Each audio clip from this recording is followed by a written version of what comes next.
Hi, today let's make simply healthy, high protein chocolate mousse. Very simple to make. In a blender, I'm adding in paneer. Here you need to take fresh paneer. If the paneer is really fresh, the mousse will turn out to be really very good.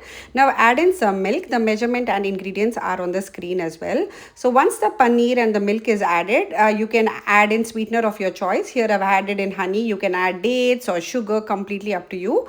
Now I'm adding in cocoa powder.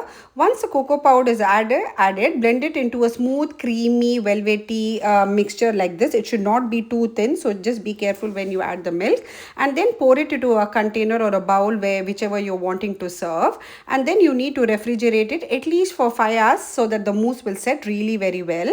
Now it's been 5 hours since it's been set. Look at it, how beautiful it looks. Now I like to dust it, and I like it to aesthetically look good. So I'm dusting it with some cocoa powder at the end before serving, and then you can top it up with some fresh fruits and nuts of your choice.